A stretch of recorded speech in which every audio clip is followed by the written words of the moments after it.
live stream. I might just mute everybody here, the teams, and I'll bring them on one at a time. These are our wonderful panelists. So, look, it's great to see you all. We're going to play a very important game tonight. It's inexplicable what's happening. It's unbelievable, and we're hoping it's going to get you involved with the amazing world of quantum physics and quantum computing, remembering that anything quantum is smaller than an atom.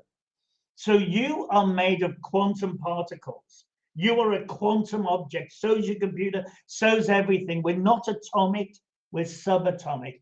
And strange things happen at that level. But look, with no further ado, I can't. Yeah, I'm just going to quickly show the agenda. So let me bring up the agenda.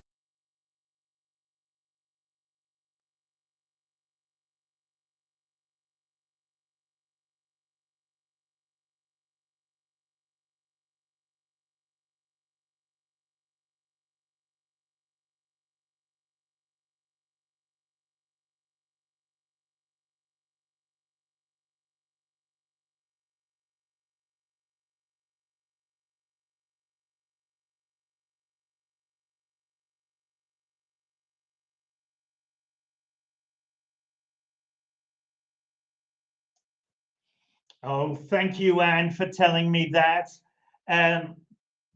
Yes, so look, here's the agenda. And here's the this is the greeting, and then I'm going to give you a little bit of background about what's happening and why it's so important, because it really is. Then Anne Backer, so I'm going to introduce you to the panel in a few seconds.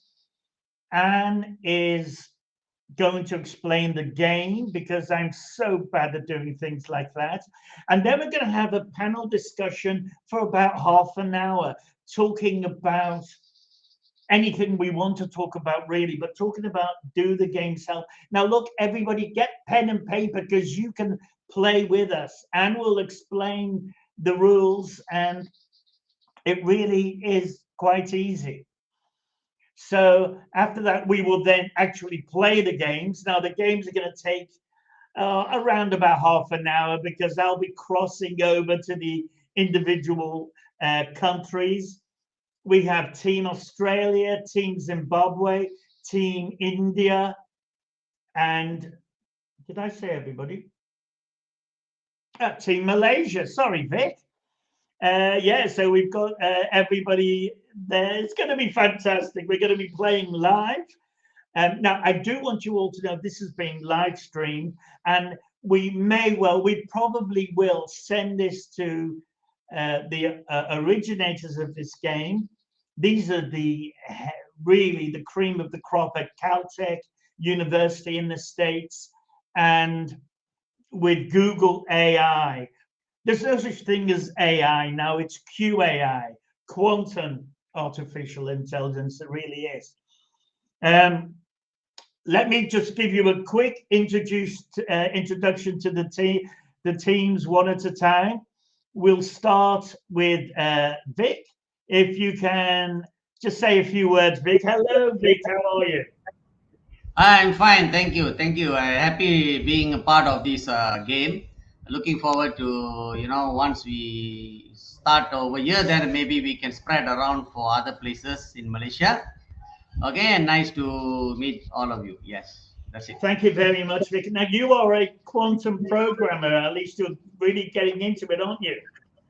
Yeah, I'm just getting my hands on into understanding the quantum programming. I'm very excited when I heard your effort that you would like to bring it down to younger students. So Yes. that's what I'm doing here on virtual robotics in my country. So I would like to do it along with quantum education as well. You're fantastic, Vic. You know you're my hero. Good man, and I'll talk to you soon. Now, here we go to Team Zimbabwe.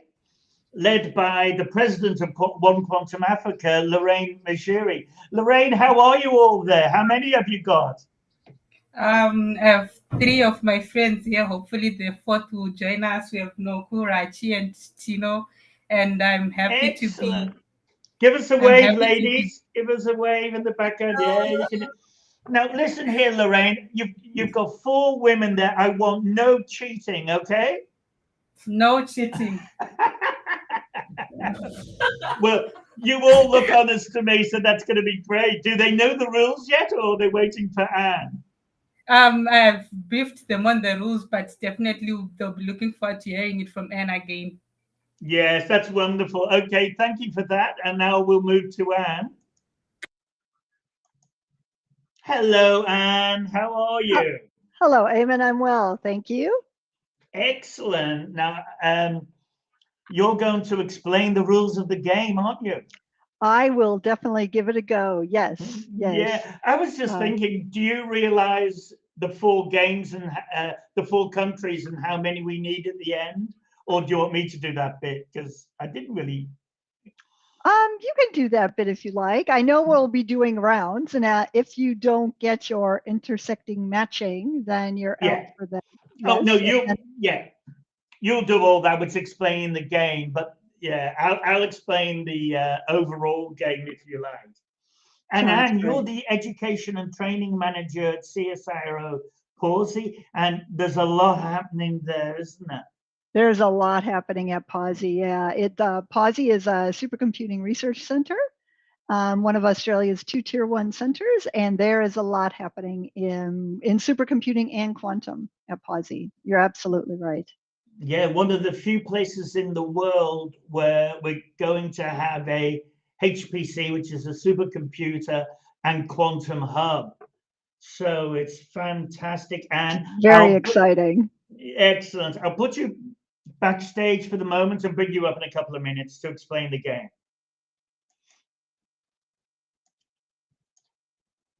And the wonderful Amanda. How are you, Amanda?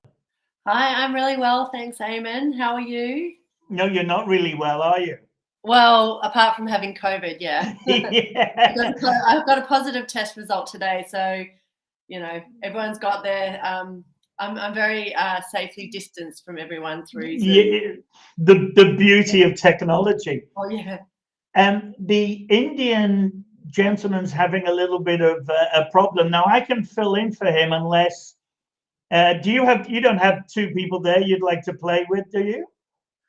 Not at the moment. No. I have my dog Elsa, but she's not going to be much help. How do you know that? Now, animals, they may be tuning into quantum physics. Well, we could always see which. I could give her 2 options and see which one she sniffs out the most. Maybe. Exactly. Good idea. Now, I'd like to thank you, because you've been a great support and you're always getting people along to these events and spreading the word on what I'm doing. So thank you very much for that.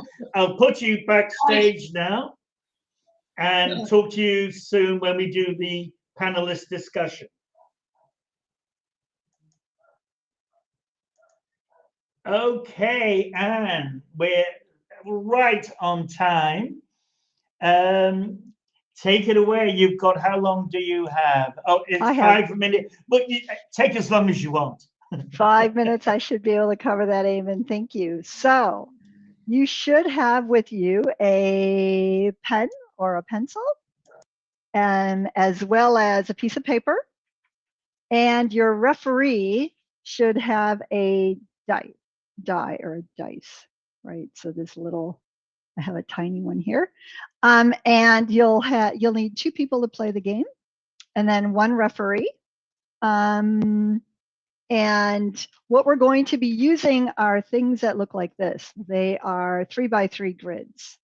So the goal is to have a row and a column have the same number at an intersection.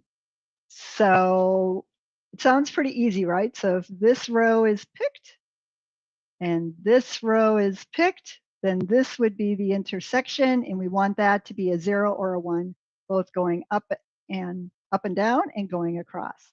Now, that sounds pretty easy, but the tricky part, the fun part, is the chance.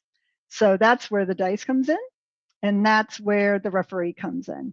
So what you do is one person who's got the row, who's ever going to be doing the row, you're going to be using zeros and ones, and you need a even number of ones in a row. So that could be no ones, or it could be 2 ones. Now, player B or team B is going to take the columns, and they are going to have an odd number of ones. So that could be 1 1, or it could be 3 ones that they can do. And what you want to do is you want to strategize with your partner to say, okay, we're going to get 1 row and 1 column only. How do we make sure that that intersecting piece is going to have either both have a 0 or both have a 1? Now, you don't know if it's going to be the first, the second, the third. That's where the dice comes in. I, as the referee for my team, am going to roll the die, and that will be the first roll of die will be which row is selected. Now, the first person will they'll do their row, but the second person doesn't know. And then I'll roll the die again, and they'll do the they'll do the column, whichever number. So if it's a 1 or 2 or a 3, they'll do either the first, the second, or the third. Now, you can talk with your partner of the row and the column to strategize and collaborate beforehand. But once we close it and we roll the die, you cannot talk and you don't know what the other person is getting. So that's where the game of chance comes in. And that's where you'll either stay in the game if you do get that 0 or the 1 the same, or you'll leave the game if they're not the same. And I think I've covered it. Eamon? I think you covered it too as well. Well done indeed. Yeah, thank you very much for that. Vic in Malaysia is saying, yeah, he's got it. He says he doesn't have the dice, but look, you can make up a number between 1 and 3. It's all got to be random. You can. I thought of that too. You could have a little bag, right? Mhm. And in your bag, you could have little pieces of paper, 1, 2, and 3, and Yes. then or multiple 1, 2s, and 3s. Always the same: 2 1s, 2 2s, 2 3s.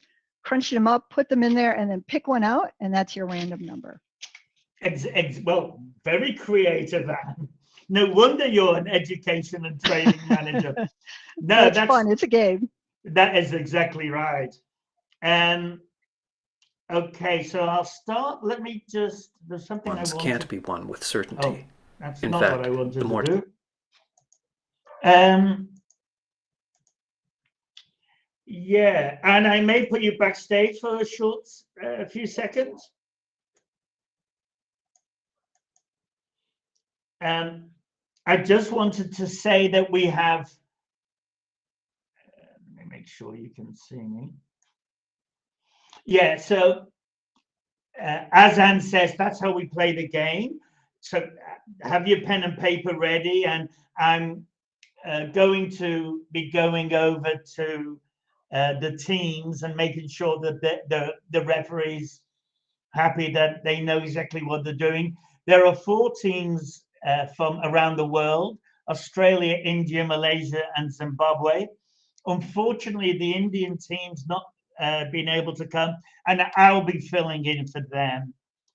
I'm doing everything. I'm the panelist. I'm going to be I'll be explaining it later why it's impossible to win.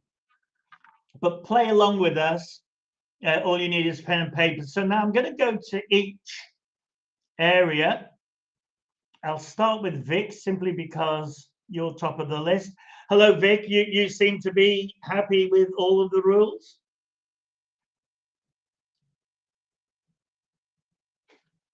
Yes, Eamon, I'm clear and happy, yes. Excellent. Okay, I'll put you backstage for the moment. And I'm going to put that backstage. Team Zimbabwe, are we okay with the rules, Lorraine? Yes, we are okay with the rules. I guess okay with the rules. Yes. Excellent. Okay. You've done a good job, Anne. Now, I know you're not refereeing, Amanda, but you can still, you still can play. Oh, yeah. I'm gonna play along with my own little number generator and play against myself. What a good idea. You're not going to play with the dog? I always did enjoy like solitaire and that kind of thing. So Yeah. I'll be fair. I'll be fair. Yeah, good. I trust you implicitly. Okay, lovely. Thank you. Oh, well, then you may pop in for India if that's okay. Sure. Yeah, you do have Indian heritage, don't you? Elsa and I will play together. Elsa's looking good. Okay, thank you very much. I'll put you backstage. Oh, wow, isn't it wonderful? Okay, look, I just wanted to take a few minutes before we actually start playing the game. We're doing great for time. This is important. This is, you know, Vic in Malaysia's just said, I hope the dog will not use its ESP to its advantage. He's very competitive, Vic. But, you know, this is just a game, but what you're going to witness tonight is unbelievable because you're literally, the game is impossible to win. And at the end, I will show you that by using quantum computing and a quantum strategy, you'll actually win every time. So I'll just bring on the panelists. We'll have a discussion for about 20 minutes. Hi. Hi, everybody. So we may start with Anne in WA. And what's your opinion of being in education and training? What's your opinion of playing computer games helping you learn something? I think any kind of gaming with the right objectives and the right outcomes that you're targeting are fantastic ways to learn because it's fun, right? You're going to remember something that you enjoy and that you laugh or that you have fun with. And it's engaging. It's much better than learning something rote. Yeah, if you embed it within a game, it's more memorable, definitely. Look, I absolutely agree. And I would think that this is 100-fold better when you're doing a quantum game, because not only are we going to teach a principle, as you do with classic games, we are going to show something tonight that's impossible classically in the universe we live in. It's impossible. Yet we are going to show how using quantum games, well, using quantum forces, we can literally do the impossible. So this game is taking it a level above. Vic, I might go to you now. Yes. Any comments? Actually, I'm totally agree with Anne that the game is because I used to get involved with younger students. So the easiest way to kind of catch their attention and get into for me to explain something new. So using game as a platform has been very, very helpful and very effective, I would say. So that's why when I heard of these zeros and one games compared to qubit game, which Google came up before, this looks more user friendly. That's what I would say. Oh, thank you. Beautifully said. Might pop over to Lorraine. Lorraine, can you talk about the angular momentum of a subatomic particle? I'm only joking. I got a heart attack. I thought, You thought, what is he talking about? No, I just thought, yeah. How big is quantum computing getting in Africa? Now you're the president of One Quantum Africa, so you're spreading the word as much as you can. What's the vibe over there? the vibe is good. The response is good, especially when you start with using games. I really feel it's an amazing strategy because I managed to have my friends who are in a different field altogether, and they're interested in chaos, and they're joining us today because it's the approach for them to learn quantum is through games. So I think it's an approach that I really want to adopt more across Africa because I mean these are proof that my friends are proof that it works. So I'm excited to see how games work in helping people learn a concept. It's a fun way of learning, and you might not even need to know the basics to just learn because it's just about understanding the rules of the game and understand the principles being used as we go. Oh, beautifully said. Yes, couldn't agree more. Look, we are live here, as you can see. If you could try and keep the background noise down, that would be appreciated. And now, if we can go to Amanda. Amanda, so you're basically, you and I have been talking for, I don't know, 2 years or something about getting quantum and the concepts out there. Can you tell me where, what angle you're coming from as a interested parent?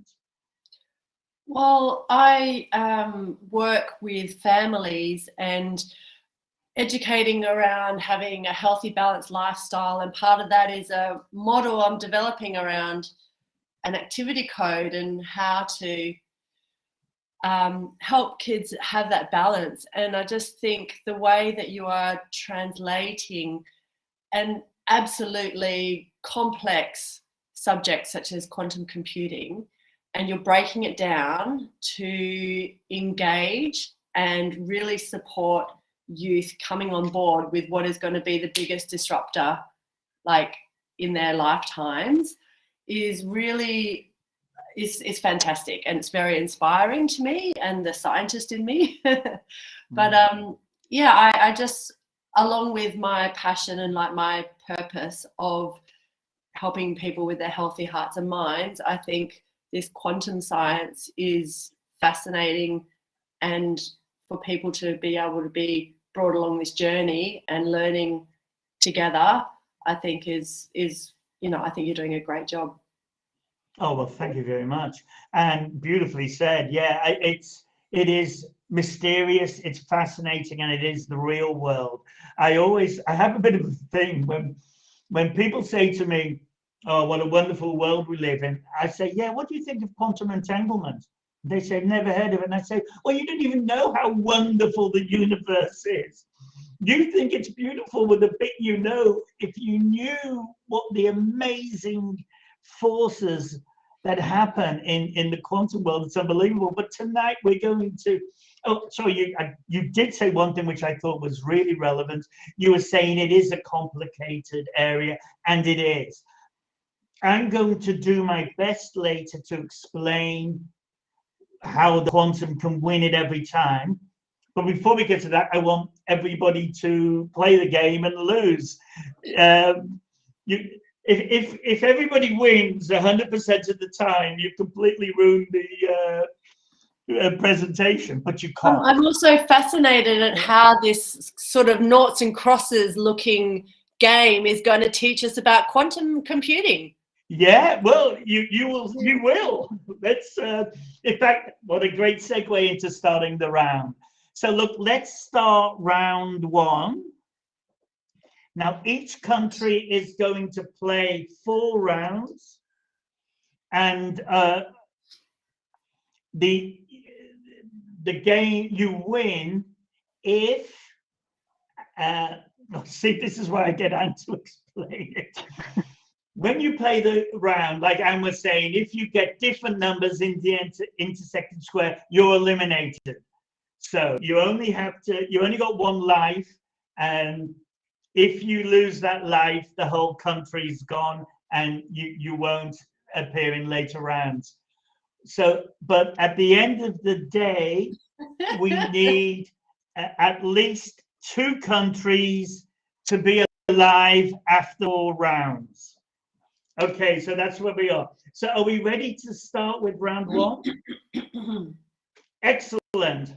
I'll put you all backstage. In fact, what I'll do is oh, by the way, referees, you can help your teams, the blue team and the red team, with strategy. I think you probably got your strategies ready. So let's start the game, and we'll talk to Zimbabwe as we go along.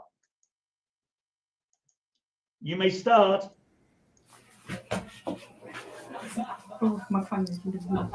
Hi, Joanne.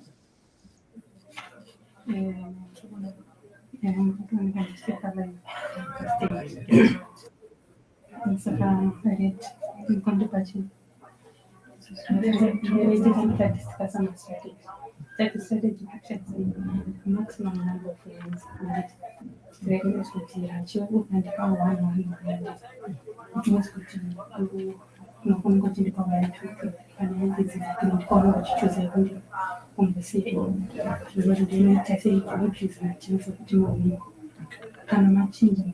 let's say second round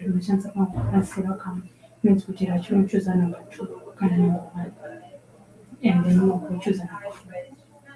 And for the first round, you could achieve more than 1, second round, third round, more round, fourth round.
Okay, how are you going, Lorraine? Almost they're about to fill in. They've completed discussing their strategy. That's fantastic. Take your time.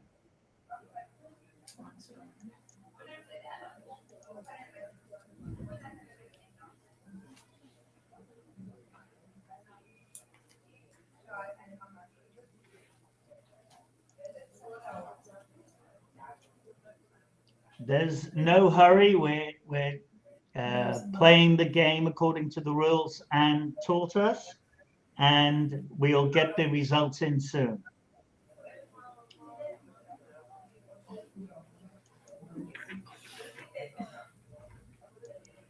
All right. For the first round, Team Zimbabwe, we are done. We are ready.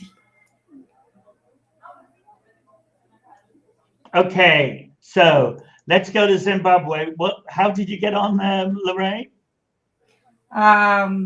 So the students won this round. The red number gave me their combination. The red team gave me their combination as 111.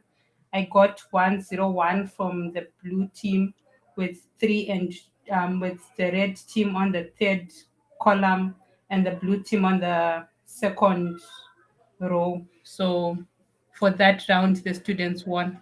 Excellent, excellent. I'll put you backstage.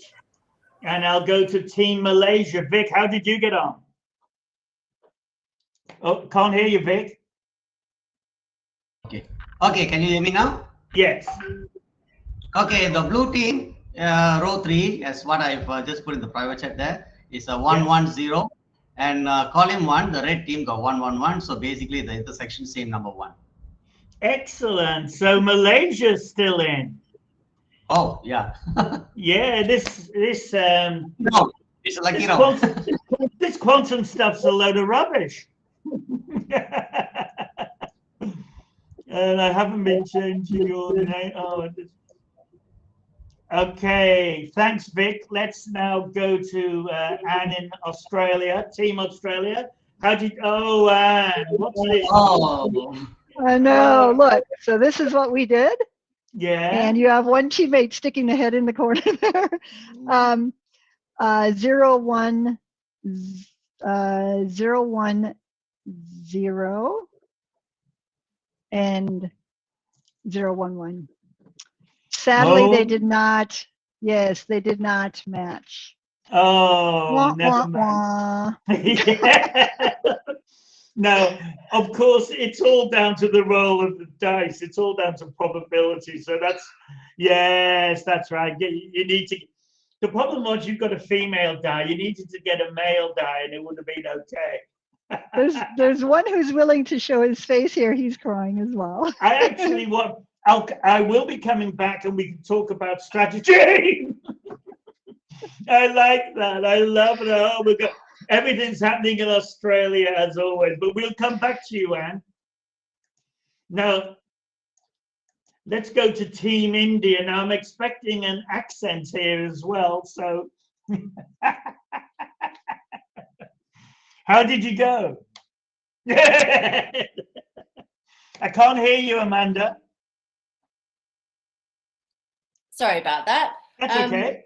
So mine was similar to Anne's in that. No. Is that backwards? Is that backwards for you? It is, but that's okay. Oh, We can see. okay. I can see a great big cross and Yes, a 0 and 1. 0 1 0 for the odds, and 0 1 1 for the evens meant that they didn't match. So we're out. Well, you know, you're representing your country, India, and this is what you come up with. Okay, I'll put you backstage for a second. And look, we're going to say a quick hello to Joanne. Joanne's joined us late. Here she is, Joanne Spooner. Sorry, I'm late. That's okay, that's okay. Joanne's a physics teacher in West Australia, but we'll have a chat later, Joanne. I just want to get the panelists back. Mm. Oh, sorry, Amanda there. She's drinking some white wine. Okay, everybody. Have I got everybody? Yeah, that's it. Okay, has anybody got can anybody comment, even if you lost? Because it's all the roll of the die, which is what I'll be getting to later. But can anybody comment on a strategy that they used? I go to Zimbabwe because you were strategizing from the, if that's a word, from the beginning. And Lorraine, what strategy did your ladies use? So for this round, the strategy they used, initially they discussed 2 strategies, but for this round, with the look of things, the strategy they used was using the most number of ones. So that meant for the red team, they used 3 ones, and for the blue team, they used 2 ones. So that increased their chances. Yes, it did. That's not a bad strategy. Anybody else want to comment? Well, I had the zeros at the beginning of both of my numbers and the ones in the middle of both of my numbers. So Right. that gave one. I suppose that's only really two out of the 9 chances of winning. So. Yeah, I think I will be obviously discussing it soon. I'm not sure that answers. Oh no, it would. But look, we'll talk about all this in a second. Did you want to say something, Malaysia, Team Malaysia? There was actually no particular strategy. I just requested them just choose whichever random combination comes to their mind. So let's see if it intersect. Okay, good. Otherwise, it's okay. Yeah, so just completely random, which is a strategy in itself. Anne, did you want to say something? We had the human factor intervene. So we had a similar, or I heard them talking a similar strategy as Team Zimbabwe. But then the second person, Team B, thought they would rethink it on their own after the strategizing was done. Oh, the human factor intervened. I think it would have got it if they stuck with their initial plan. Yeah, you've got someone there who's let's say low on the team playing. Yes. Ladder. So a solo marathoner. Yes, yeah, exactly. Oh dear. Well, they could have. It's funny. It's like when you play in the casino, and I'm not advocating that, but when someone sits next to you and takes the wrong card, it can affect you positively and negatively. So your isn't totally responsible, let's say. Joanne, are you okay with the game? Did you miss the explanation? Yes, I'm okay. I watched it, with you last week. Have you ever, is there a strategy you thought of? Like the ladies in Zimbabwe were saying they'd use all ones for their column and 2 ones for their rows, which is increasing their chances. That seems to be the best strategy at the moment. That's what Anne had as well. But let's see. Let's start with round 2, and that's only Malaysia and Zimbabwe. I'm afraid the others have to listen in. So, are you ready for round 2? And I will backstage the teams that have been eliminated. Sorry, guys. We'll have a chat about it soon. Okay, so we have 2 teams ready now. Are you both ready to play the second round? We've got 4 rounds to go. If one of you lose, we are actually officially out. It shows that we lost, and then I'll start explaining what happened. So can we please start, referees? Okay, so I'll go. 1, calling 1. Choose your combination.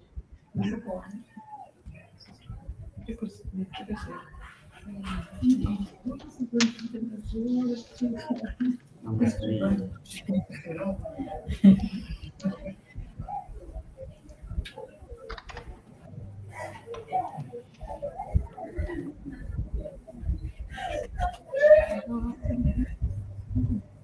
Okay, so you got 1 0 0 is row 3, right? Row 3 0 1 0. Okay.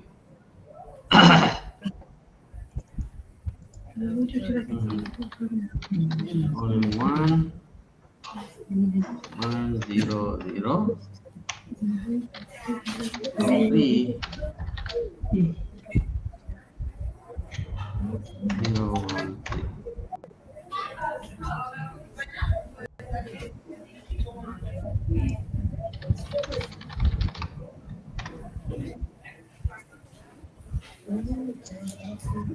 Right. Team Zimbabwe, we are ready. Just type in the private chat when you're ready with Malaysia and Zimbabwe.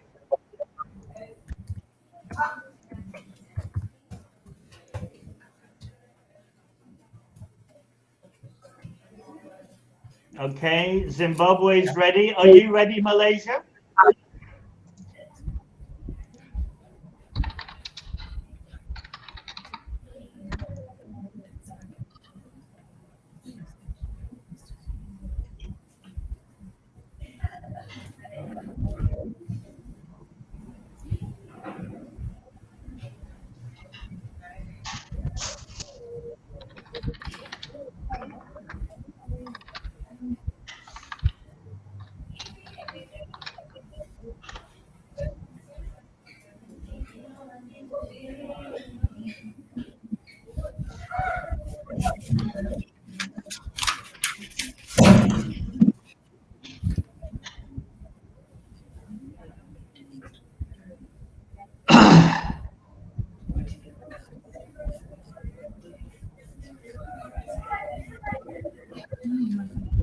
Okay, let's see how we all did.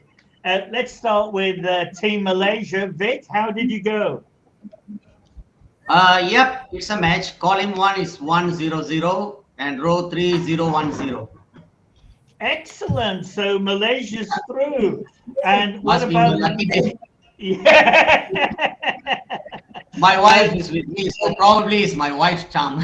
I think it's the wife doing the hard work. Zimbabwe, Lorraine?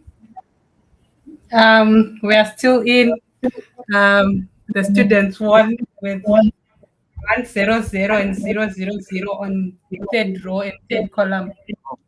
You completely changed your strategy. Yes, they did. They did. Oh, these are clever ladies. These are quantum physicists in the background.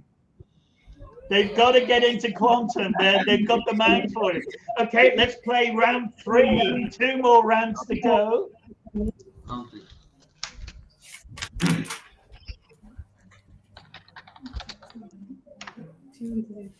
Okay, round 3, we're gonna choose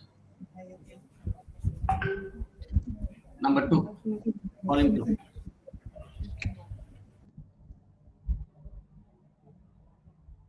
Done? Okay. So column 1.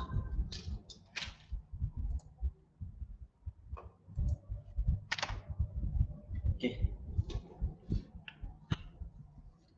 100. 100. He will choose this. No, number 1, right? No, I told you. Wait. So 1 0 0. You 001, right? Okay.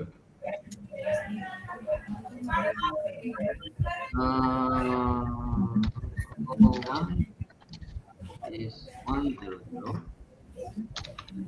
And yours is column 2, right? Column 2 is 001. So intersection is correct. Okay, so since Team Australia is not in it, I don't know if you can see that. It's probably backwards. Go team, go! Yay, yay! beat the quantum computer. Did you see that, Lorraine? Oh, it's backwards. Yes, I wasn't sure what you were going to do. Okay, yeah, it is backwards. Go teams. Good encouragement from Australia. Okay, so if we can now have the results for round 3, starting with, we'll start with Zimbabwe this time. Lorraine, how did you go? We won, I guess this is the first strategy, the maximum number of ones. So red gave me 111, blue gave me 101. For the row, we had for red we had the first column, for blue we had the second row. Excellent, well done. So Zimbabwe's through. Malaysia, how are you? Okay, so we got the row 1 is 100 and column is number 2 001. It is the same intersection number 0. Excellent. So the teams are currently going through. We've got one more round to go, and if you get through this, the teams win. So the strategy is not doing too badly. Let's go now with game 4. Yeah, if you start game 4, please, Malaysia and Zimbabwe. Okay, 1.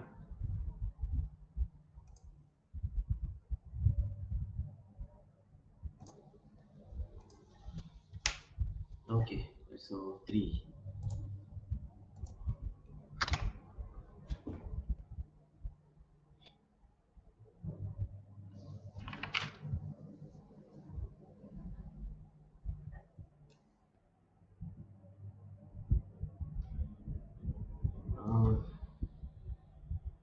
011.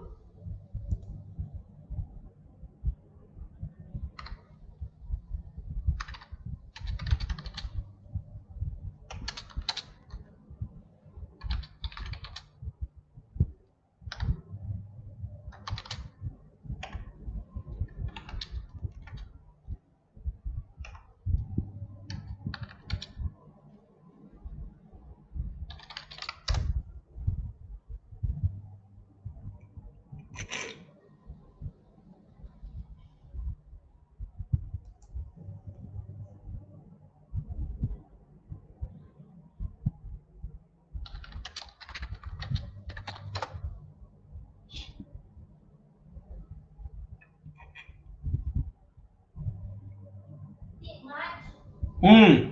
Really? Yes, it's match. Yeah. What did he choose? 1111?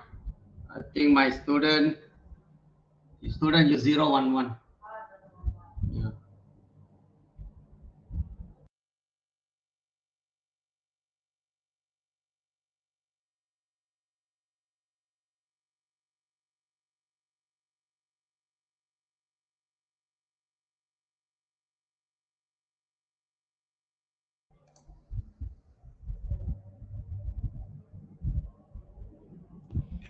Okay, excellent. You're both ready. We'll start with Team Zimbabwe. Lorraine, how did you go? Oh, yes, Lorraine. They won. They used the, I guess, the second strategy. So we had red team give me 001 and blue team give me 000, and then the second column, first row. So Excellent. Well done indeed. Thank you very much. Now it's all down to Malaysia. If you win, then the teams have won. If you lose, then the teams have lost. So how did you go? Okay, row 3 is 011 and column 1010. So 0 is a match. Excellent. Well done indeed. Excellent. So let me bring everybody back, and then I'll do a bit of explaining. Hi, Joanne. Hi, Amanda. You're back on live. Hi. Excellent. So are we all here? Yeah, that's right. 6 of us. So well done, teams. You actually won the game. You had 2 teams remaining at the end, 2 countries remaining at the end. Can anybody tell me what you feel the chances of that happening were? Just approximately. Can't hear you, Amanda. Draw. 2 teams win. Draw.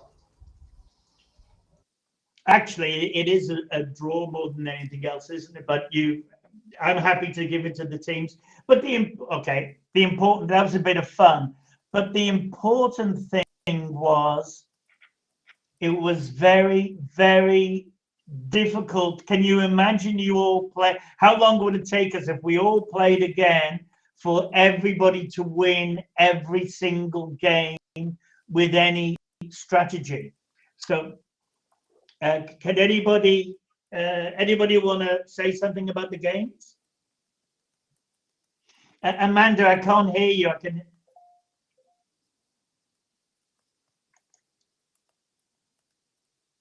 Yeah, there's something wrong with Anne. Mm-hmm.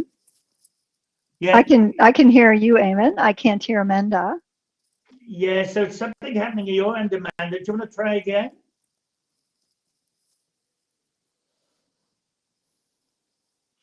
Amanda, I'll put you backstage and you can have another go. Vic, just checking. Can you say something so I can see your mic's working? Yeah, my mic is okay. I can hear you clearly, yes. Excellent. Okay, so what are your feelings after having played the game? Because I had no idea what was going to happen. You can see so many games were lost and so many were won. Oh, you want me to say something, right? Yeah, just give your. Okay. Yeah. Okay. Actually, it's fun. It's fun, but I'm not able to, see what I supposed to explain from this game yet. No, great. Thank you for saying that. Because in fact, Yeah. what I will do Yeah. is explain it right now. Amanda, can I just check your microphone?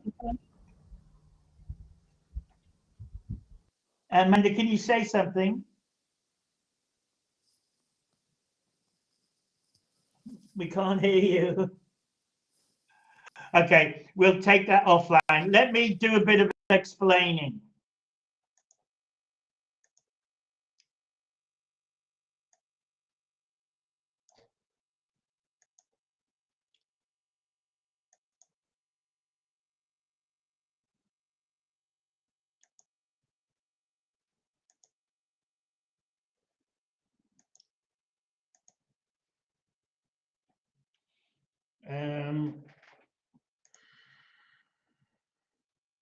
Okay. Let me take the captions off. Okay, now let me explain what was going on there, basically. You see, spoiler alert, there's always one square where you can't have a 1 or a 0. Now, if you look at the bottom right-hand corner, you can see if we put a 0 in there, then it violates the row, because the row will be 1, which is odd. And if we put in a 1, it will violate the columns, because the columns will then be even, and the columns have to be odd. So you will win, or we will all win. Oh, can't do that. Sorry about that. You will win 8/9 of the time, because 1 in 9 times the intersecting square on average will be where that question mark is now. So you simply can't win all the time.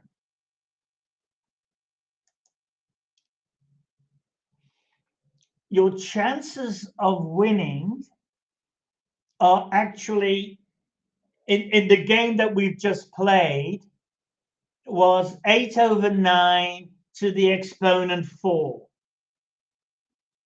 So, which equals 62%.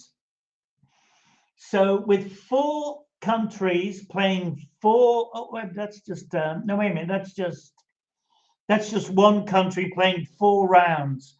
Your chances of winning are 62%.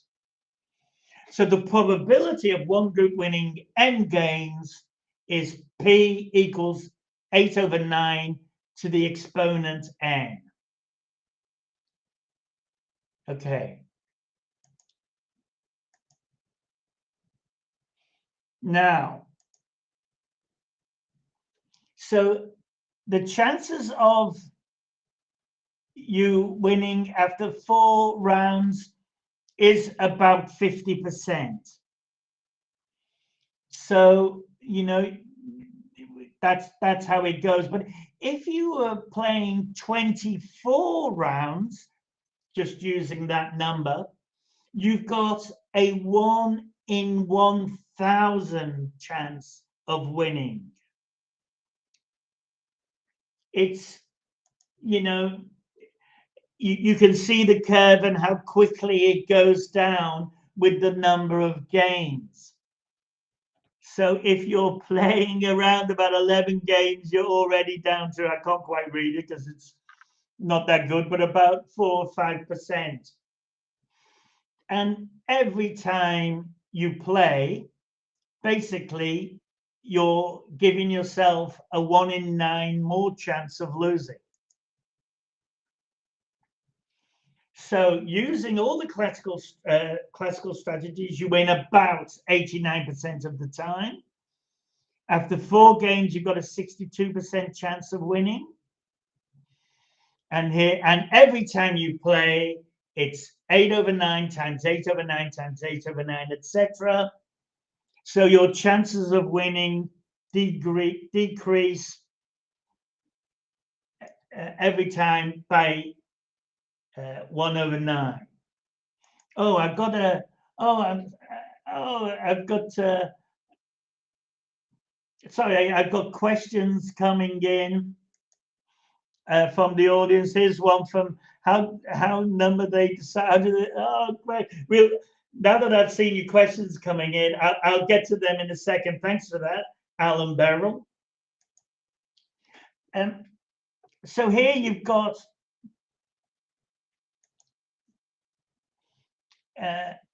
yeah, you know, you're not going to win after a few games. It's really amazing, but you've got no chance.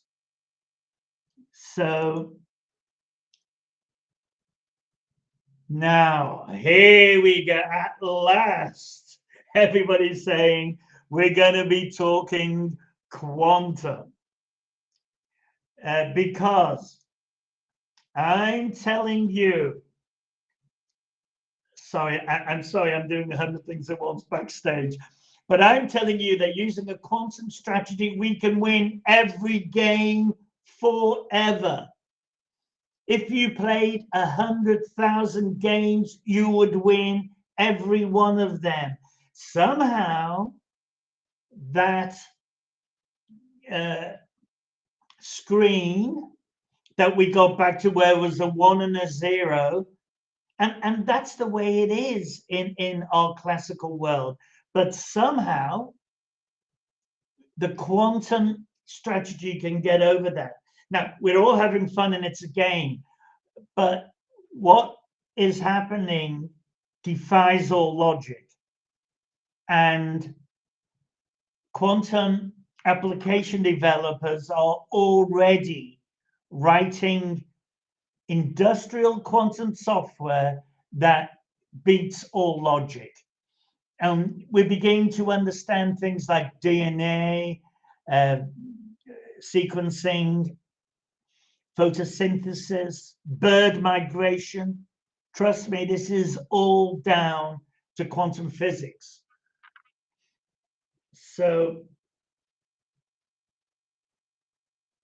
yeah, I'm just going to have a quick look at some questions.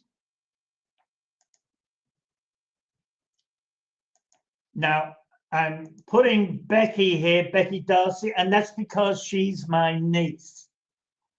So you're now on YouTube, Bex, and she's saying there are some interesting strategies, and there certainly are. So before I explain, I'm going to bring the panelists back.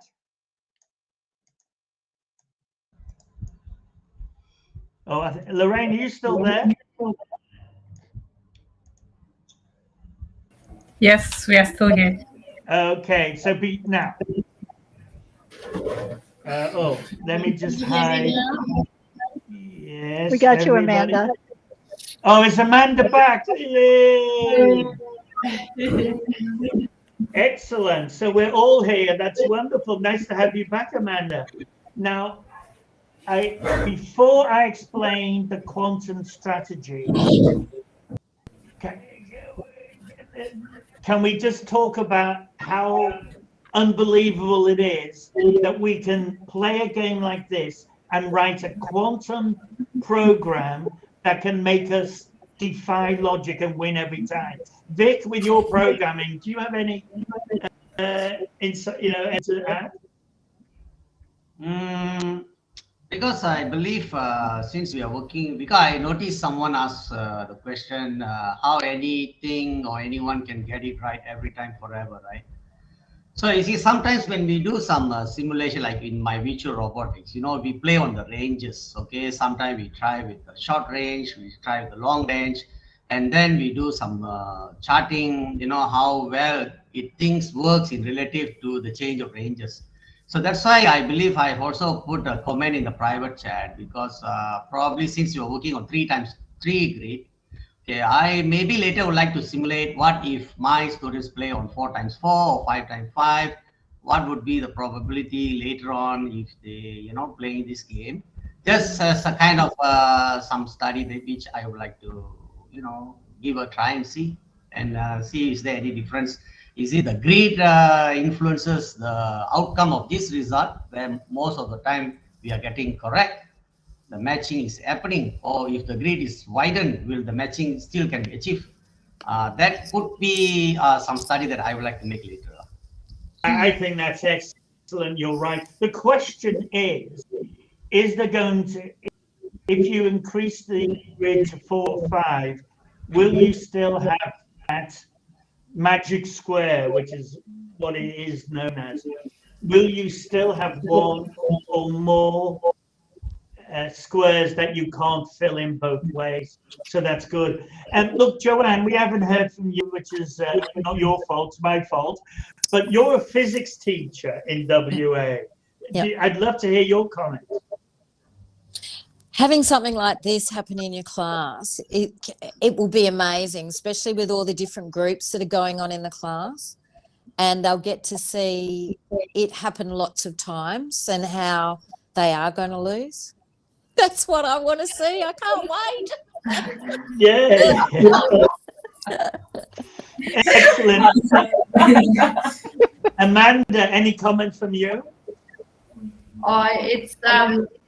It's a bit mind-boggling, really, and the fact that there's computer programs that are programming ways that the world is going to operate that we don't even actually understand with our logical minds.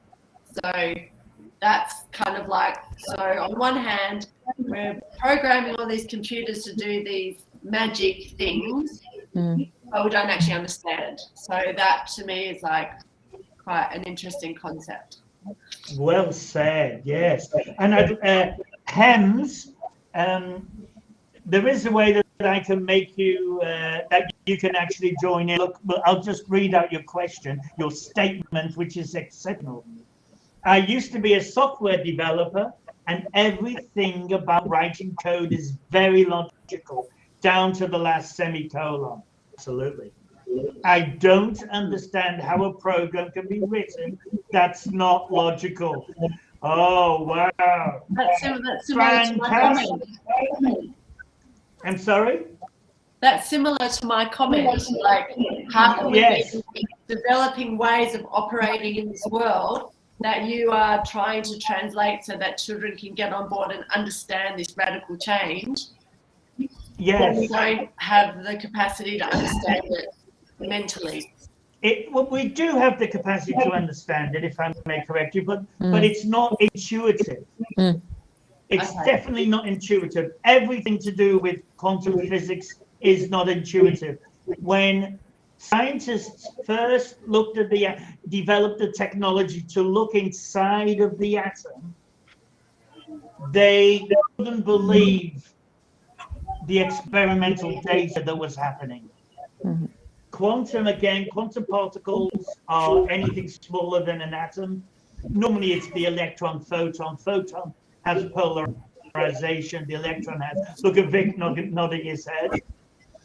And of course, Lorraine, I haven't mentioned that you're doing QISCIS, which is the quantum programming stuff as well. But yeah, it can do these counterintuitive things. Anybody else want to say something? Yeah, so I would say it's not intuitive to a classically trained mind. However, it is intuitive to students who are not yet classically trained. They get it. They sense that there's something right about it, but they can't explain it. It resonates with them. So to them, I believe it is intuitive that, of course, this works. But if you're classically trained, it's going against logic. Wow, that's a great viewpoint, Anne. You and I have known each other for a couple of years now, and I have never ever disagreed with anything you've said. So I'm going to break that this evening, and I don't know how you can think that it is intuitive when it counteracts everything that we know. Well, and I say this because we had the couple of students that you were talking about quantum with last week, and we were unpacking that with them later. And they were saying they didn't understand Schrodinger's cat, right? It's alive and Schrodinger's it's cat. dead at the same time. Yeah. But it made sense to them. She said somehow it made sense to her that something could be alive and dead at the same time. Hang on. How does that make sense? She said somehow it makes sense to her. She can't explain Wow. why. And the other girl who was there was nodding her head saying, yeah, there's just something that seems, why can't something be alive and dead at the same Wow. time? Okay. Well, Why does it have to be black or white, either or? Why can't it be both? okay, that's fantastic. Okay, in that case, you're right as usual. What is wrong with it? I think our young people are weird. That's what I'm saying. Lorraine, did you want to say something? And then Amanda, if you can put your hands up if you want to say something. Lorraine, did you want to say something? I'm just enjoying the conversation. I didn't have a comment at the moment. We're just Okay, Amanda. Well, from what Anne was saying, that someone just feels like it was a possibility. I suppose I have that equanimous or inquiring mind, and as you know, I've got interest in sort of consciousness and the mystique of the world and spirit to a certain extent, and so therefore that I can't prove. That the whole, in the yogic philosophy, there's a concept around the chakras and the energy centers of our body, and it's nothing that's been written down or proven, but it's through experiential. So I guess there is a certain amount of voyaging into understanding without it being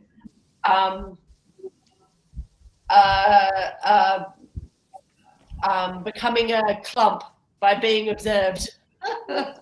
It stays as a wave.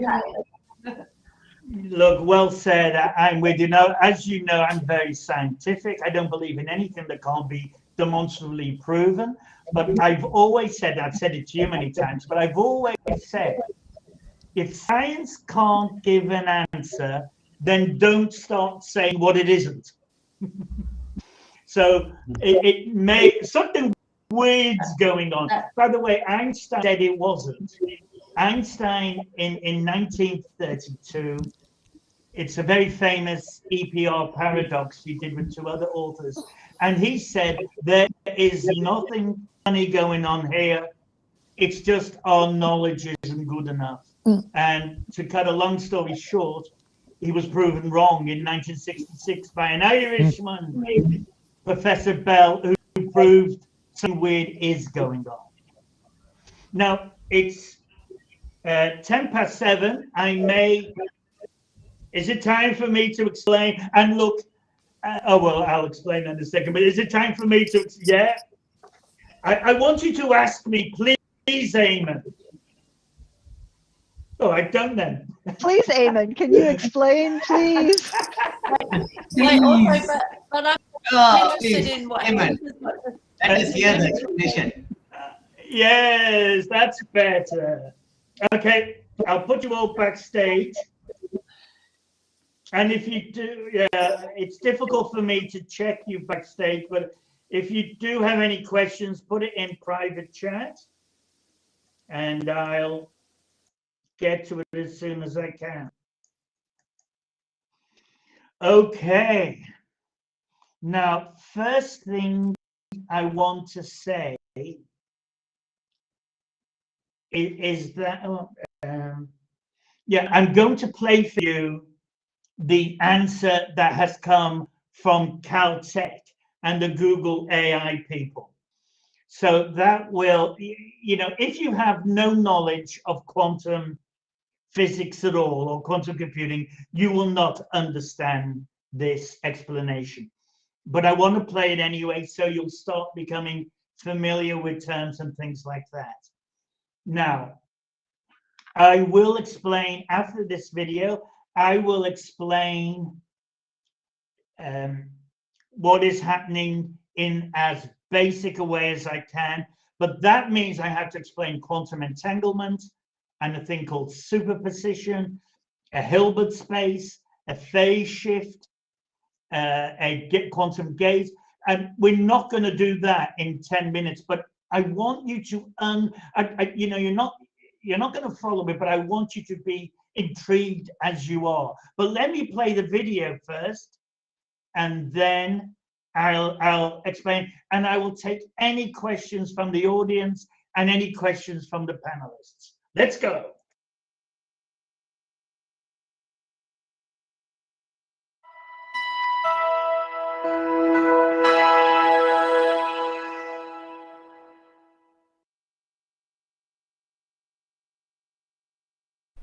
You probably already figured out that, even with the best classical strategy, the game of zeros and ones can't be won with certainty.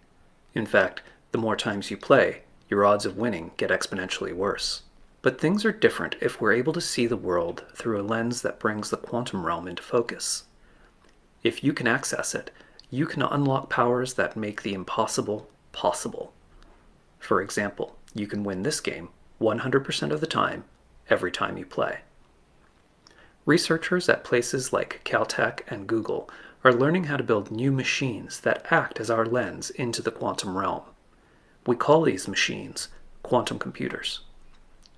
Since we don't yet know how to access the quantum realm directly, we can use quantum computers as a bridge between the two worlds. Computers enable us to represent and transform information about the physical world as a series of states, 0 or 1, on or off. We call these bits. Quantum computers take us a step further. They enable us to represent multiple realities simultaneously as a series of quantum bits, both 0 and 1, on and off, at the same time. We call these qubits. So, how can the quantum realm help you win every time? By using qubits, the two sides can write their answers in a way that guarantees they always win, even when no communication between them is allowed once the game begins. Here's how it works. Before the game starts, each side writes down the 4 combinations that satisfy their even-odd constraints. For blue, that means these 4 rows with an even number of ones, and for red, it means these 4 columns with an odd number of ones. Now each side uses their own set of 3 qubits to store their valid answers, where each qubit represents a single square. Combining these 4 times 4 combinations results in 16 possible realities that the quantum computer can store simultaneously. At this point, if the referee checks the group's answer by asking the quantum computer to reveal the state of the 6 qubits, the referee will find themselves in one of those 16 realities.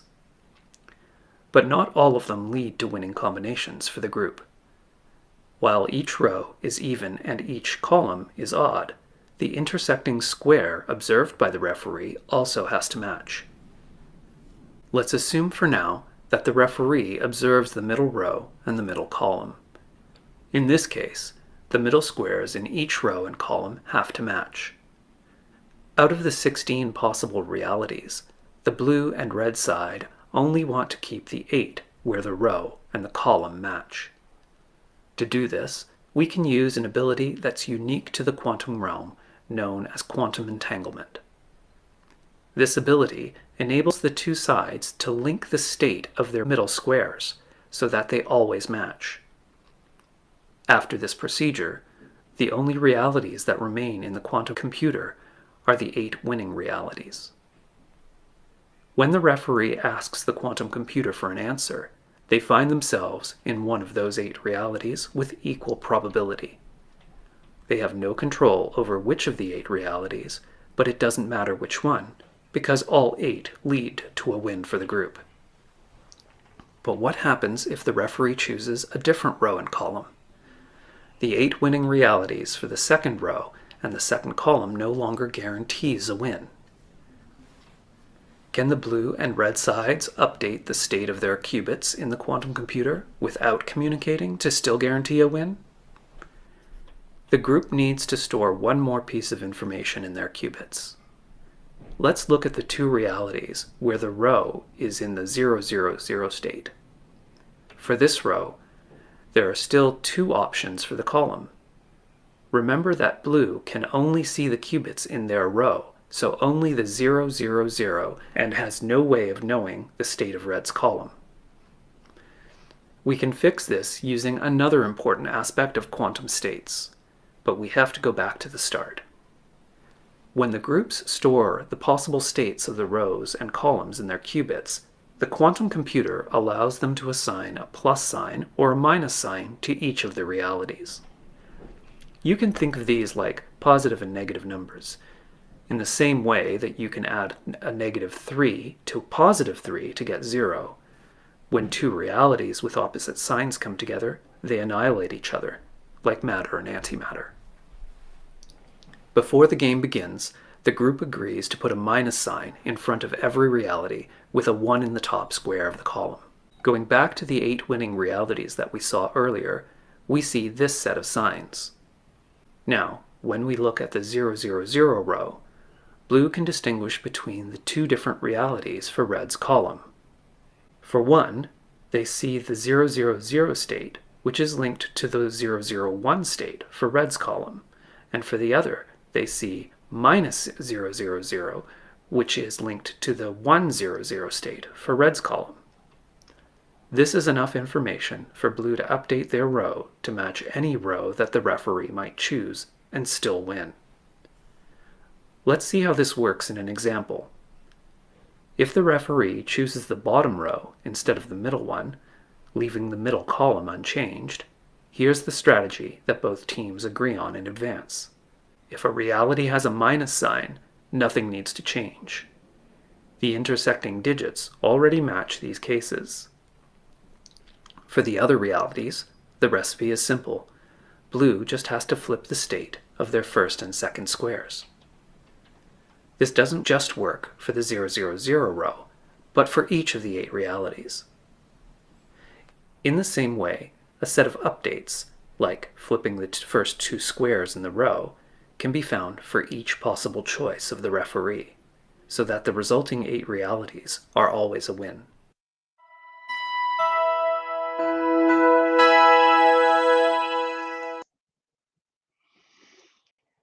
Okay, so did everybody understand that?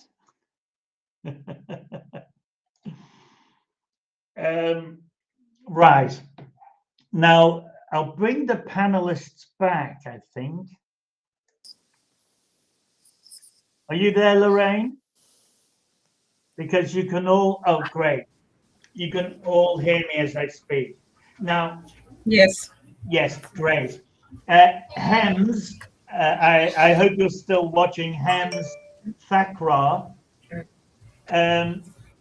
you're a software programmer, and you would think, what a load of rubbish that was, because thank you, Hems, he's still here, amazing the possibilities, and you're so right.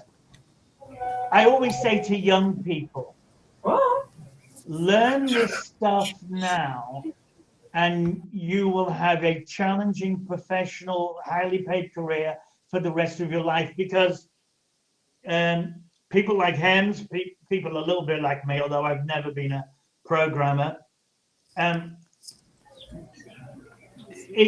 you have to learn everything again, because it's totally different when you're doing quantum programming, because it's not it's crazy. Let me now explain it the best. Oh, Amanda, yes, you have to be quick because I just know. Yeah. It just makes me wonder about the bridge between the two of them, because the classical software programming and all the stuff that we are operating our world with now needs to keep going as like transitioning, etc.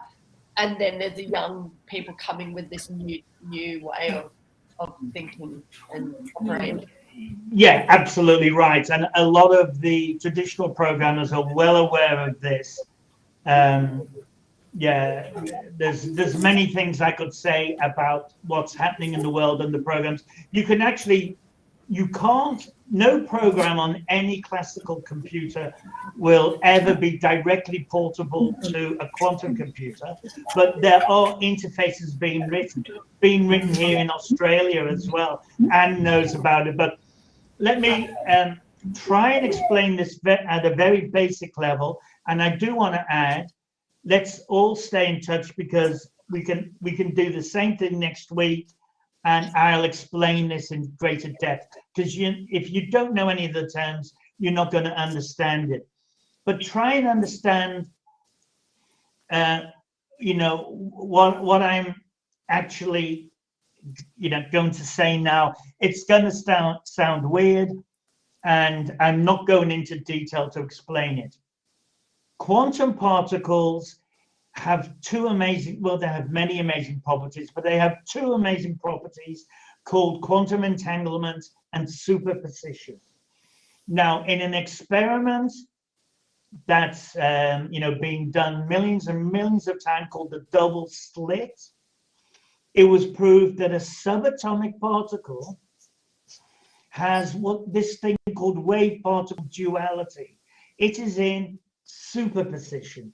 Nothing you've ever encountered ever in your life is like this. It is, we talk about, when at school you learn that the electrons, which is a quantum particle, orbit around the nucleus rather like the Earth orbits around the sun. And that is simply not true, because with a subatomic particle, there's a thing called Heisenberg's uncertainty principle, which goes back 1925, where he proved, and it's right to today, been proved many, many times, you cannot know the location or the momentum of a subatomic particle. Now, listen to my words. It's not because we haven't got the right depth of equipment. It's like nature is not allowing us to look into superposition. Yeah, that's just unbelievable. It's like nature's this crazy thing we know is happening, and we're not allowed to examine it any further.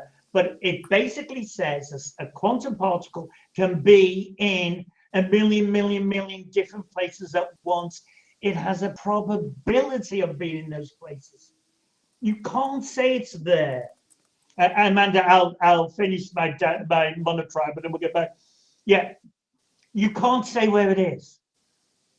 It is in a probability wave, and maybe even more amazingly, when we try and measure it, observe it, it's called the observer effect. When you try and measure a quantum particle, it suddenly becomes something distinct. It is in one place. It's quantized. It's in a place. We can do the momentum. It becomes an ordinary particle. And that's been done millions and millions of times. Sounds crazy, but it's true. But if you don't watch it, it will carry on in an infinite number of probabilities. And we can measure this stuff, linear algebra, which is unbelievable. The second thing is if that's not enough, we've got quantum entanglement. If I get two subatomic particles, one here, and I entangle them, which is an easy process, I get one here, and I get one on the moon. And this is a subatomic particle, a million times smaller than a speck of dust. If I get one here and I send the other one to the moon through fiber optics, normal way.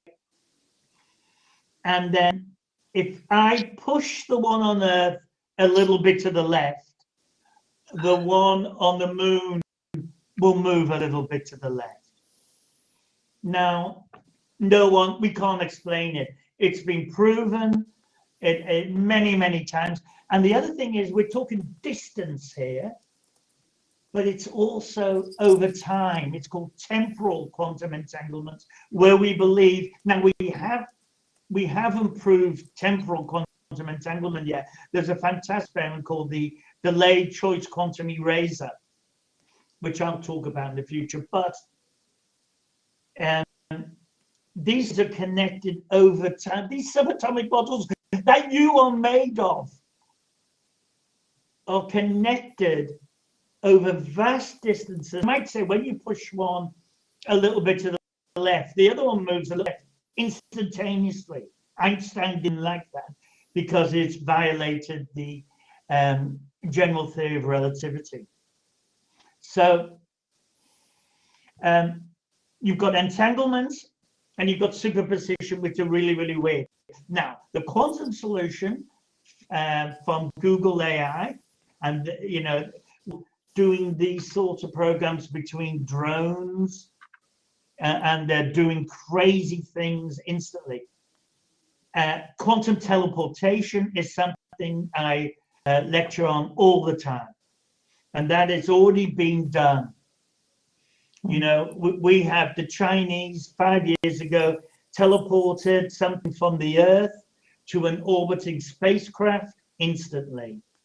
This is beam me up Scotty stuff. Fantastic. Now, let's get back to the game. So I'm only going to tell you what happens. Believe that what I've just said is true.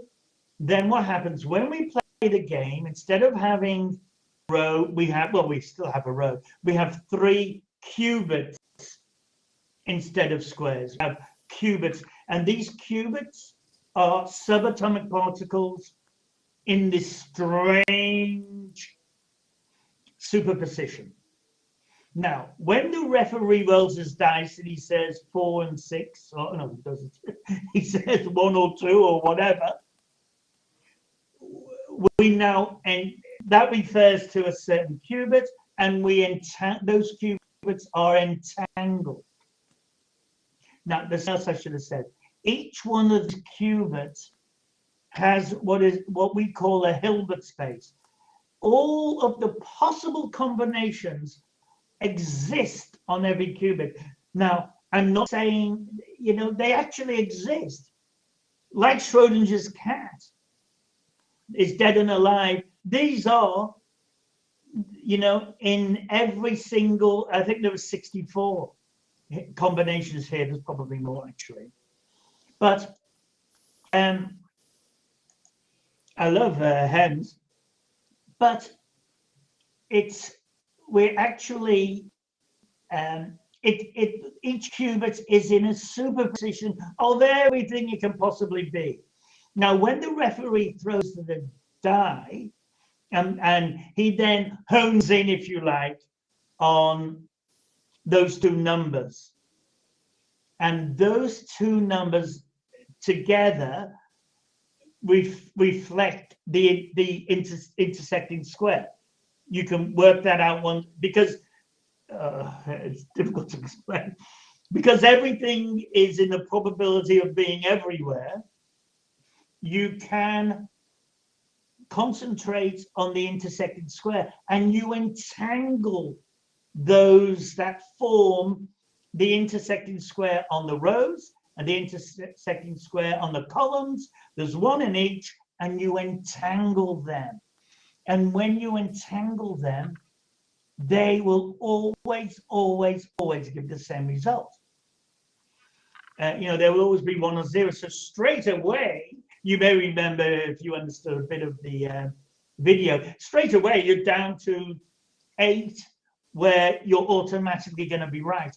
But then there are still 8 combinations from the referee where you will be wrong. It won't follow the rules. Now, Remember the plus and the minus? That's simply a phase shift.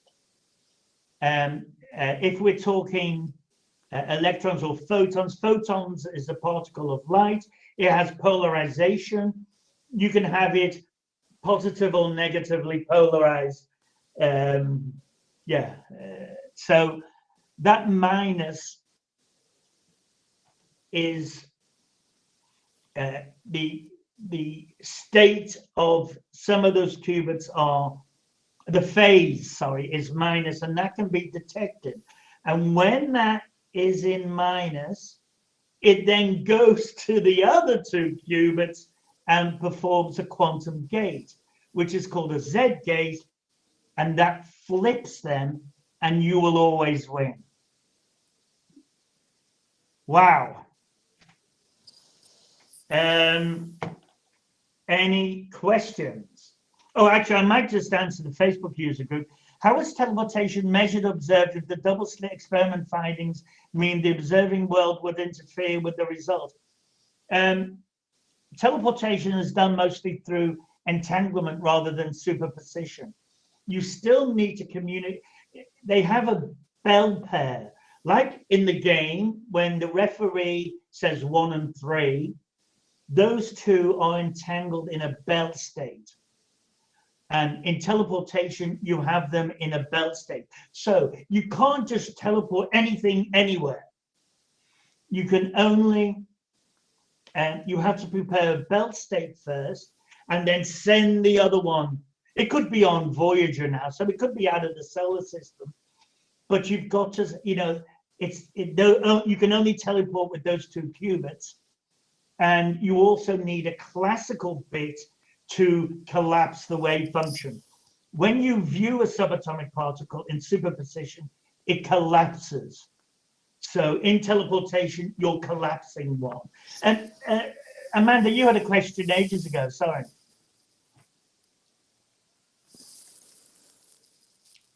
No, I can't remember. Oh, I'm so sorry. Okay, open for questions. Oh, I think I actually popped it into Facebook. That's what I did. Yeah. So, will the internet be affected by quantum computing? Oh my God, yes. Oh my God, yes. In how? Oh, in the fact that it will be instantaneous. Oh, actually, Amanda, that is a great question. How? Because let me tell you the most important thing straight away. For the first time ever, we will have 100% security.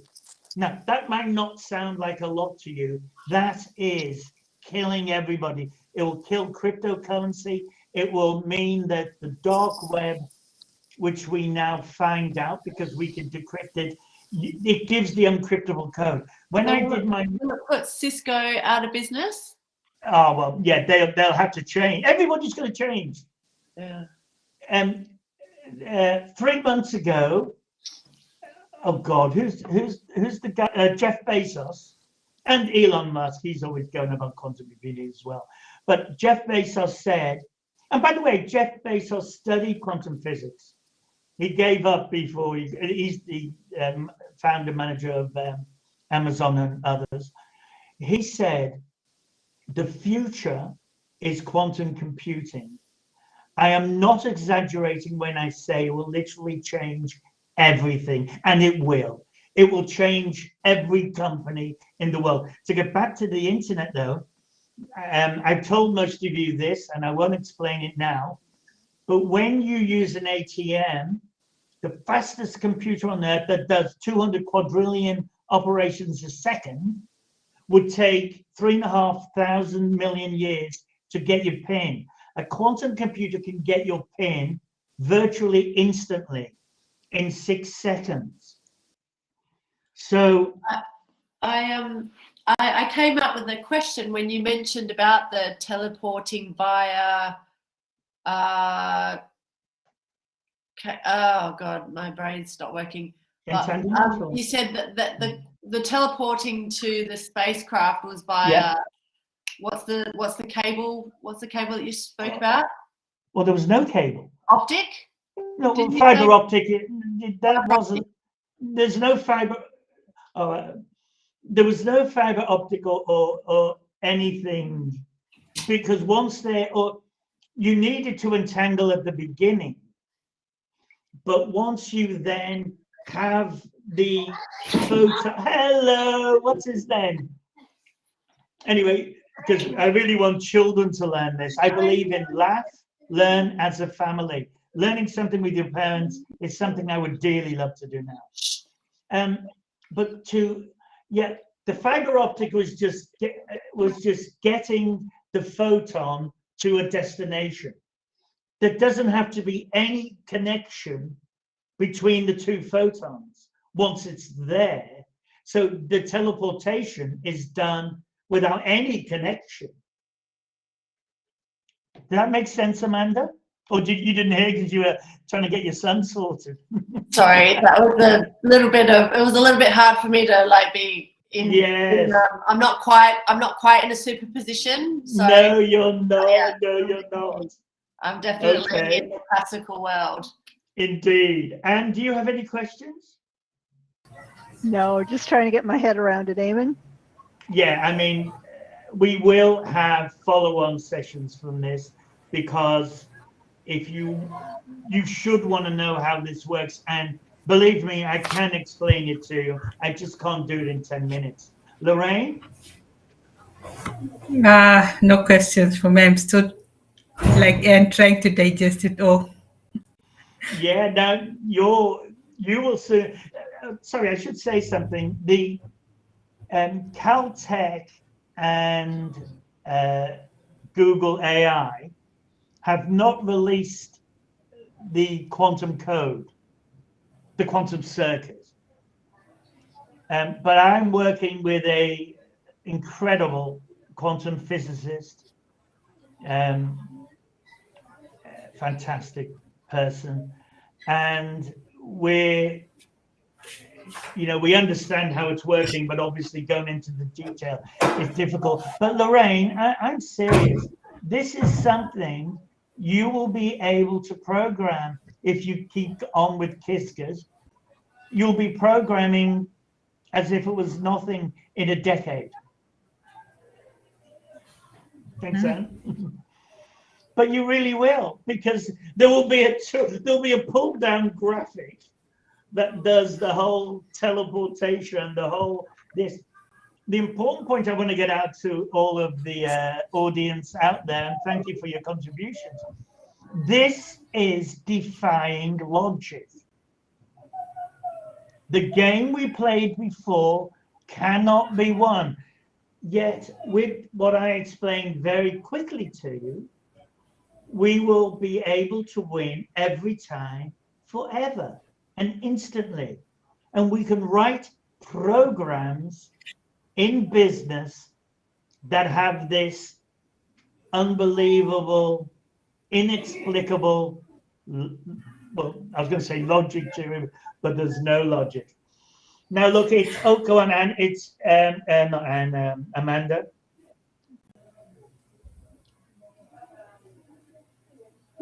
Basically, can you say why we would be doing this when, from what I understand in our conversations to date, that so far it's unstable.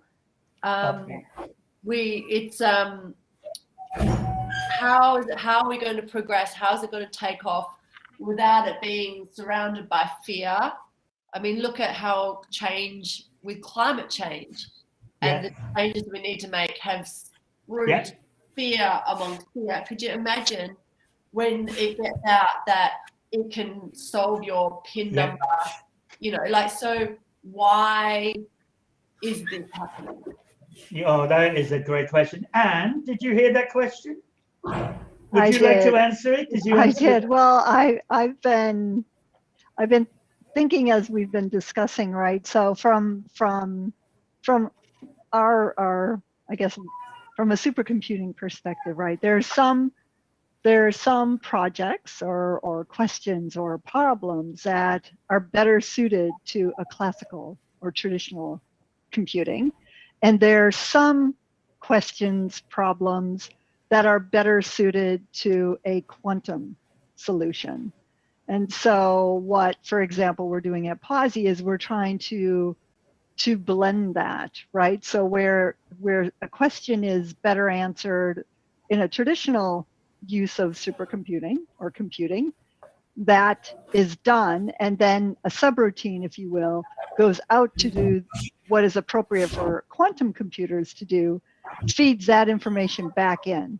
So I don't know that there's going to be a massive getting rid of everything in quantum computers taking over the world. I think there are things that are better suited, and those are things that, as we're seeing here, there are many, many answers. There's many. The traditional one is the traditional classical, we don't want to use those words. A typical problem that is solvable by a quantum computer is the traveling salesman, because they have to make a number of stops, and there's many configurations as to what would be optimal. That's a really good quantum challenge. So is a business portfolio, right? Like there's many, many ways that you can do a portfolio. So finance computing, quantum computing makes sense, but not everything makes sense to go quantum. And could you comment on the, Amanda was alluding to quite rightly, this can be used for bad as well as good. What about the ethics? It's a tool, right? I mean, everything. A supercomputer can be used for good and yes, bad. it can, but I think this is more bad. And you know why? It's more bad, worse. And do you know why? It's because of the absolute unhackability of information. That cannot be, and trust me, it isn't. Every single government, every large corporate is well aware that if somebody gets in, for example, by the way, I'm writing a novel about this. If someone gets in and changes everything to suit them, let's call it, you'll never be, even a quantum computer cannot get in, if you like. Now, I think when you've got technology, yes, has always been used for good or bad. But this is a huge step. You know, well, this can, I mean, this if you can be think used for about devastation. if you think about earlier weapons that were used, right? They were used, and we thought they were used horrendously, and they were, and we thought that was it, right? So I think with every development, we think it can't get worse, it can't get worse, it can't get worse. And humans can come up with all kinds of things to make it worse, I guess, or to make it better. So we have a choice, right? We have a choice to make what we want to do with the technology and what the technology can do for us or against us. I mean, similar to artificial intelligence or any of these things, right? Machine learning, face recognition, all of these things can be used for good or not good.